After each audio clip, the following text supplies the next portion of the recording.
If you're a gamer and primarily use a PC for gaming, then you know that playing the latest games with all the visual effects turned on and having it run at acceptable frame rates will require a pretty beefed up PC. Join us as we explore how it's possible to easily transform your entertainment PC into a gaming beast. Right here we have Vivienne Chin, a girl who loves to game, but unfortunately her PC doesn't quite cut the mustard. Oh no, my computer is so slow! And I put my settings to the lowest! And oh my god, if only there was a way to make my computer more powerful. Did you say more powerful? Have no fear, Vivienne. The Tech Squad is here to help. Just stand back, relax, and we'll transform your rig into a powerful gaming machine. The Tech Squad? Yes, the Tech Squad!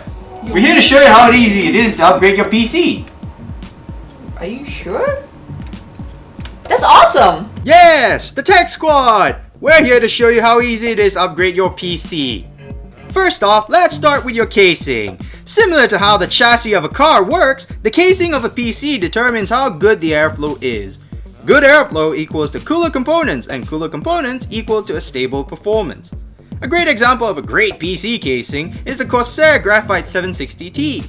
It has enough space at the top to fit a 360mm radiator, a full window side panel for you to admire your components, and plenty of space for you to fit in your hard drives or a few more fans. Wow, so a good PC casing should have plenty of airflow, space for your components, and look good at the same time. Here we have the Gigabyte GA-Z97X Gaming 7 board. This motherboard supports both of Intel's 4th and 5th generation CPUs, has gold-plated display and audio ports, and Creative Sound Blaster X5 MB3 gaming audio suite. So with this motherboard, it's going to be able to support all the latest components, right? Of course! That's why we'll be using Intel's Core i7-4790K processor, codenamed Devil's Canyon, as well as Corsair's RM650 PSU to power it. Apace's Thunderbird RAM modules, which are clocked at 2133 MHz, the Sapphire Vapor X R9 280X, and Seagate solid-state hybrid disk drive. To complete the package, we'll also be using Corsair's Vengeance K70 and Raptor M45, as well as Samsung's gorgeous UD590, which is a 4K monitor. Wait a minute, did you just say Intel's Devil Canyon? Isn't it a CPU that's said to be ideal for gaming rigs? That's correct! The Devil's Canyon is Intel's latest core architecture CPU that has a base clock of 4 GHz and can be clocked well beyond 4.4 GHz. So now I can play all my latest games on high settings? I can't wait for my new rig to be assembled. Can you show me how it's done? Of course we will! For this part, I'll let my friend here, Mr. Disembodied Hands, do the assembling. The first thing you'll need to do is to take the motherboard and place it on top of a static-free surface. After that, carefully insert the Devil's Canyon CPU into the motherboard socket. Make sure that the CPU is placed properly by matching the little arrows on it to the arrows on the motherboard socket. When placed correctly, simply lower the socket handle and lock the CPU in place. When done right, the socket cover should pop out. Remember, if it doesn't fit, don't force it, or you could end up damaging the socket pins on the motherboard. Next, we need to insert our RAM modules into the RAM slots on the motherboard. To install them, simply match the notch alignments of the RAM modules to the slots on the motherboard and push down. Once you've installed these components, it's time to mount the motherboard onto the Corsair Graphite 760T's motherboard rack. Before doing this, make sure you've already installed the I/O shield, which comes with the motherboard, into the I/O slot at the back of the casing.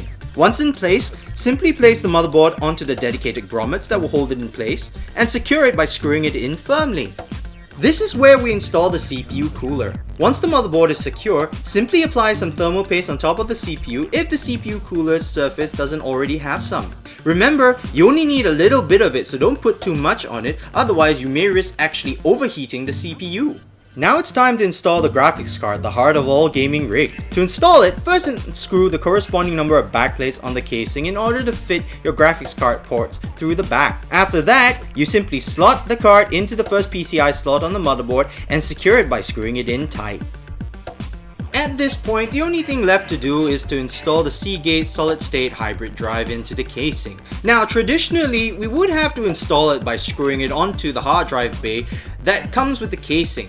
However, the Corsair Graphite 760T actually has a dedicated section for solid-state drives at the back of the casing.